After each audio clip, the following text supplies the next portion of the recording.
Welcome to the famous or forgotten podcast, The Making or Missing of Great Artists. Hello, everyone, and welcome back to the famous or forgotten podcast. Today, we have the privilege of debriefing the episode that we recorded with Paul Gratz, owner of the Gratz Gallery in Doylestown, Pennsylvania.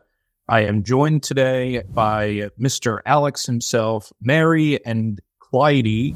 I'm Sean, of course, one of the co-hosts, and I'm really excited that we get to dive into this today because there was so much to unpack in this episode. Paul is a wealth of knowledge, not only from the artist perspective, but from the gallery perspective and everything in between. So this was a fun episode. So if we can start where Paul started, his background was in the restoration of paintings.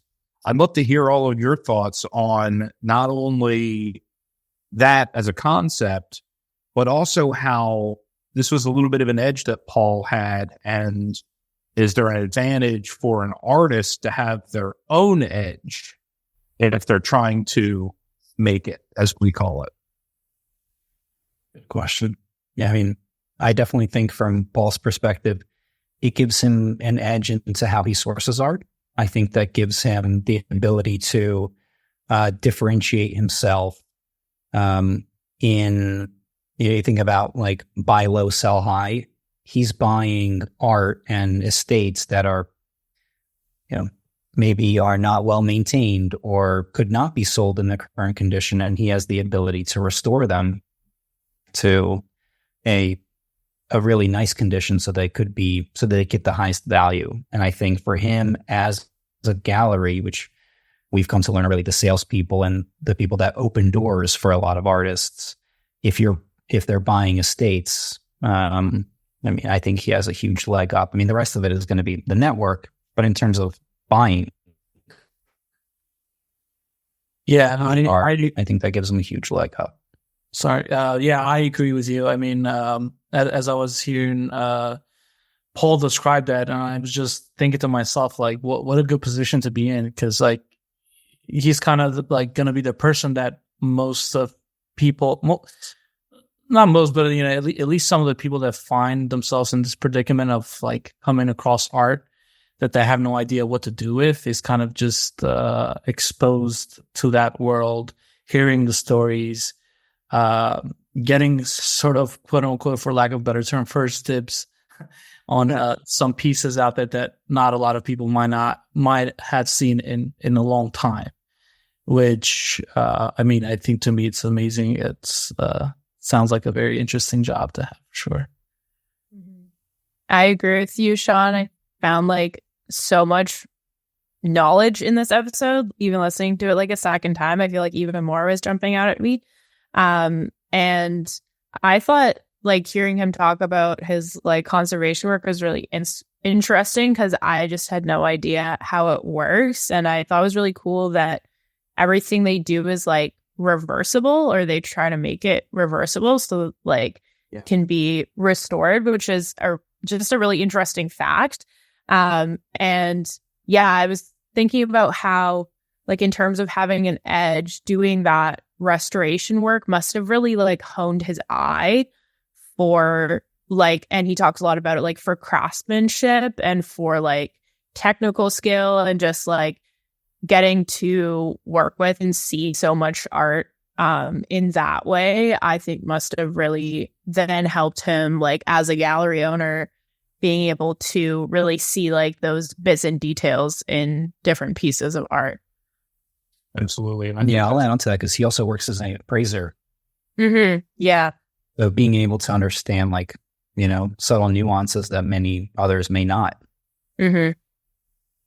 Definitely. And that's a great segue into where I think we spent a lot of the conversation. And it's funny, Alex and I were chatting offline that, when we're in these doing these episodes, it's easy to miss a lot of details of the conversation. So going back and listening through has been really interesting because a lot of the conversation around this was around the idea of, okay, is it the craft and how well you create the art, or is it the network that you're in, the marketing the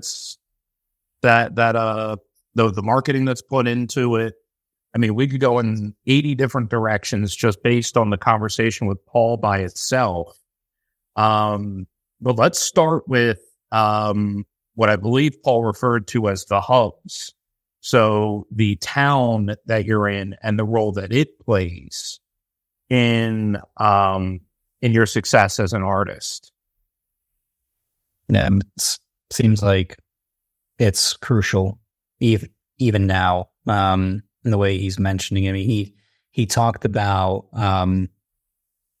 Arthur B. Carl's, and now he was part of the scene, decided to move back to Philadelphia. I think that's actually the opening quote from him, the opening clip that we used for the episode.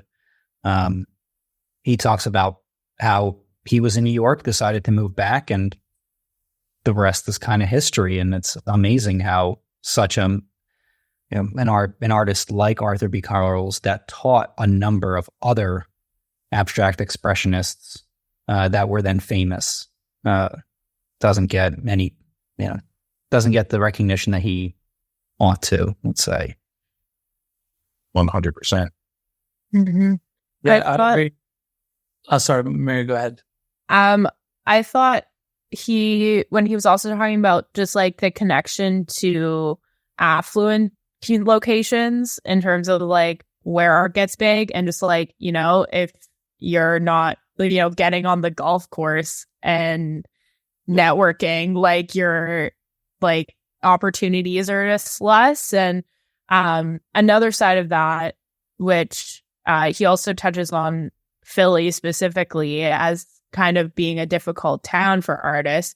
And I thought that was interesting because he was kind of remarking how it's like a sports town and how, there are these museums, but it was almost like he was saying a little bit like the city itself doesn't foster the art scene. And I thought that was interesting of how it's a little bit like a city's responsibility in a way, or like to kind of figure out what kind of city they want to be. And if it doesn't happen to be an art city, then you're probably going to have a more difficult time than like an art city like New York or something like that.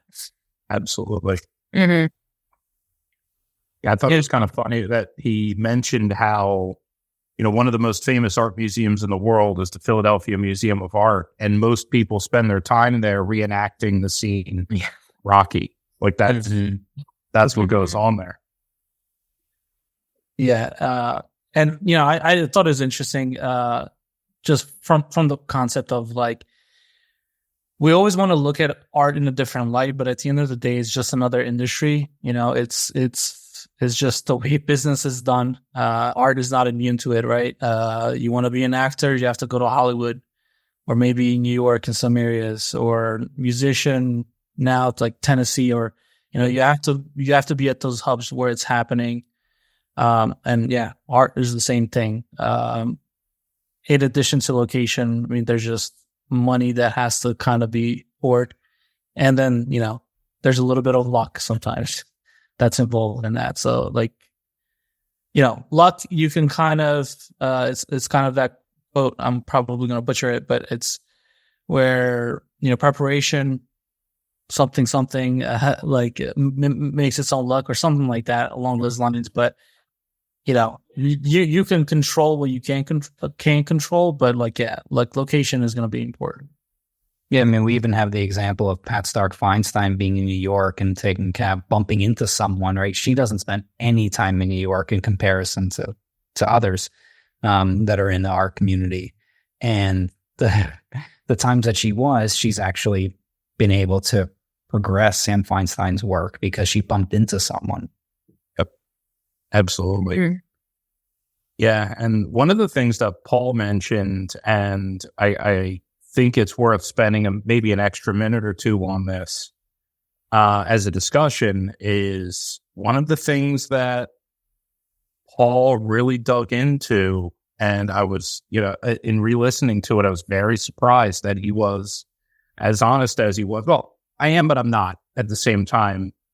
Surprised how honest Paul was, where he basically implied that, if you're making the right deals and you're networking with the right people and you're making, you're making the right bids happen, anything can happen. So to me, that was the biggest takeaway in this is, how, these auctions and everything can be manipulated in a way, but for lack of a better word. What was all of your take on that segment? Yeah, I mean, you see it. The example that he gave with Lynn Map Drexler, which was really interesting. Work is selling for $20,000, and then next auction around sells for $1 million. Okay, that's interesting, but it's not the first time that's happened. You look at there's a family that owns like 800 Warhols, and the incentive for them to bid up the price or to bid more, maybe just slightly above what it should have sold for at auction in order to get, the 801st piece into their collection. As soon as they bid it up to a new record high, the value of the other 800 that they already hold as assets goes up. Yep. Right. So there's an incentive to continuously bid up the work so that your assets are more valuable. Yeah, I agree. Sorry. Interesting. That's it. It's interesting. No, yeah, I think I'm getting a bit of delay on my end. I don't know if it's my laptop. But what I thought is interesting is how Paul kind of touched on there's two different markets within the art world where, you'll have people that go and buy for decor. They're not spending as much money, right? So they're hanging it up in their house and, it's going to have a little value. And then you have the ones that are looked at as investment pieces, which I would imagine those are driven up in value. So I think that will be also something interesting to explore of what would make an art piece as a store of value, as an investment piece, right? Because I would imagine that's probably the best way of bringing up the art's value. And I think that probably goes along with craftsmanship and making sure that pieces can withstand time and, is looked at as an investment piece for one reason or another that others are not looked at. Yeah, I think Paul's episode kind of answered a lot of questions and then also made it feel all that more mysterious to me in terms of how just all the inner workings of the money and the marketing and it's all connections and what's going for what price and how is that affecting everything else. So I think he cracked open the door in some ways, and then other ways that just led to a lot more doors or questions that I have in terms of how it all works. But yeah, I think that story, and I think we've mentioned this before potentially, but that story he had of the family who ended up selling a bunch of paintings, putting a bunch of paintings into the auction, and it just completely sunk the value. And yep. That's something I wouldn't have thought about. And so, yeah, I think that's just a really good tip to know. Anyone in the art world should have that in the back of their mind to sell for. Mm-hmm. Yeah. Be careful what your starting price is starting out. Yeah. And in a broader sense, it might be worthwhile for any artist listening to this, regardless of if you want to do it or not, if you want to build a legacy, if you want to, quote unquote, make it financially, whatever it is as an artist, there's some business chops, and not just business, but deal making, the big stuff in business that has to be studied. Yeah, and in this episode, I think you're right, Mary. Like he kind of like for every door he cracked open, he went into another room where there were 10 more doors. Yeah, he shines the light into a corner, and it's like, oh wait, that's a hallway. Yeah, that's a whole other set of doors. Yeah. So yeah, and the story that you shared, Mary, was actually where I was going next, and about how a family just kind of wanted to get all the work out there, and it wound up depreciating the entire market for that artist. A lot of that, to me, that's a lot of layers. There's the story component, which Paul really dug into. There's the timing aspect of it and making your own luck. And then there's also, making sure that you're networking with the right galleries as well. Paul made a great point that researching the gallery that you want to work with is super important, because Paul doesn't work with any artists that are living. And I'm sure there's plenty of other galleries that are the other way around. They only work with people that are living. So let's touch on that for a few minutes and, talk about building your story and making sure you're connected to the right people. I think, it's like you said, it's having the business chops to pick the right relationships for you. An artist picking a gallery that they're going to work with, that's picking your investor, or picking your partner, or picking your bank. Like a simple case that everyone's familiar with is Shark Tank, right? Someone may have a bunch of deals on the table, and sometimes they don't choose the deal that has the best financial results. They choose the deal or initial financial deal, right? They choose the one with the best connections, the most relevant to them, whether it's by the networks that they have, the industry that they've been in, companies that they've helped before that are similar to them. And ideally, you're choosing a partner. So it makes sense to do your research, not to just take the first offer on the table, and to really go after the right gallery that has the access to the network that you're looking for and has done it before, has a track record of doing it before. I think picking like a gallery that actually fits your artistic style is so important. And I know Paul touched on this too. Like, if you're an abstract artist, don't do your research. Like, don't pick a gallery that's only doing like landscapes or like realism. You want doing modern art. You want those people to like really like understand your art and present it in the best way.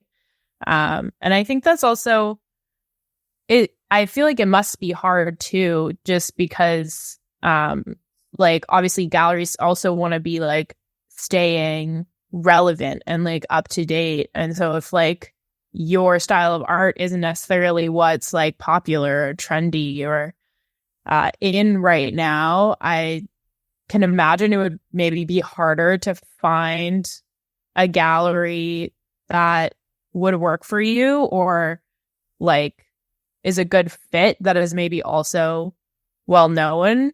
So maybe it's like you need to start small, and then maybe you're ahead of the curve and your time will come. Or it's tricky. But I think at the end of the day, like Alex was saying, like finding the best fit, even if it's not like the biggest leap forward, biggest financial gain, like the good fit over time, I think would benefit you further.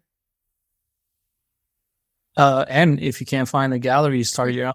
And I thought that was like also an interesting, which I guess it's picking up and kind of makes sense, of like artists not being able to, maybe wanting to have some more control and creating their own art galleries, kind of like a dual purpose, which then takes them over to the business side. I don't know how that impacts their creativity and all, but I think it's just at the end of the day, it's adaptation that artists undergo to make sure that, they preserve their work. They are able to get their work out to the world. So I mean, I thought that was also an interesting concept as well, and I'm curious to see, or maybe do some research into seeing like how much that's grown over the years. And I imagine it has a lot, especially with the way things are changing.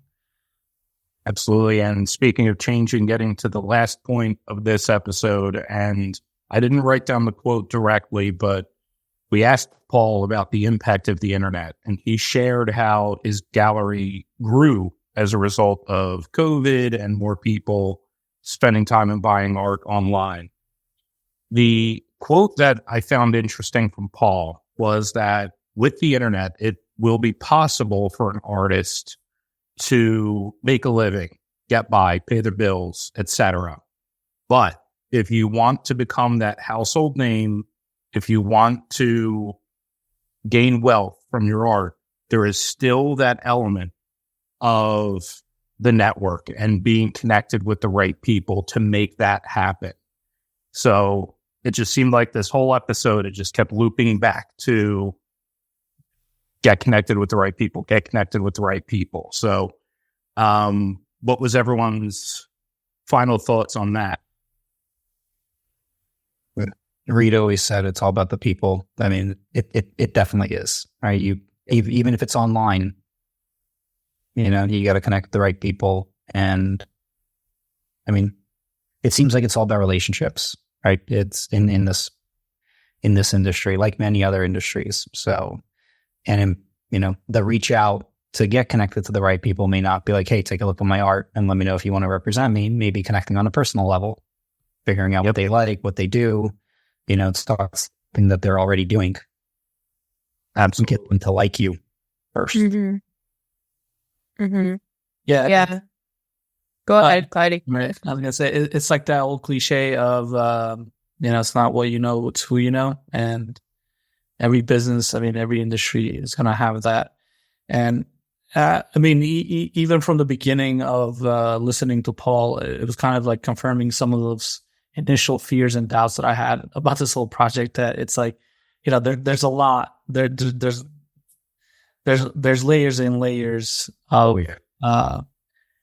things you have to get through. So it's good hearing from someone like Paul confirm those, because at least we're aware of like everything that it takes.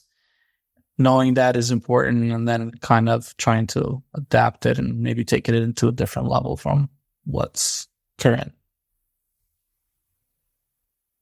Yeah, I think the internet's just tricky. And with social media, because I think on one hand, like if you're starting out, you're like in that spot where maybe you can't find a gallery and you don't have a huge network, like reaching out on social media, trying to, build that a little bit, get a following that way, or again, notice, I think can be really helpful. But I've also been thinking about how Paul was saying, like with his experience, how like having his website, having the internet, like got him through COVID, has like really expanded his gallery, like as a business. But at the same time, he's like, there's no longer that kind of community aspect of like people coming in person and like connecting and having like an evening all together. And so I think, again, the end of the day, it is kind of about like making those in-person connections. But maybe that's facilitated at the start through the internet in some way. Yeah, if you can bring value to someone online, you gotta figure out how to do it, right? That's how you build a relationship. In person, there's a lot of ways you can build value, but figure out how to do it online. Maybe it's, be valuable and helpful. That's a good way to start a relationship instead of asking for something. Absolutely. Like representation. Yep. All right. Well, we're going to use that as our point to cut off here. Well, thank you for joining us today, Alex, Mary, and Clyde. Thank you for all the insights and digging into this. We hope that everyone enjoyed listening in on this episode. Definitely go back and listen to Paul's episode again, just because, again, so much value there. For myself, Alex, Mary, and Clyde, we hope to see you next time on the Famous or Forgotten podcast. Take care.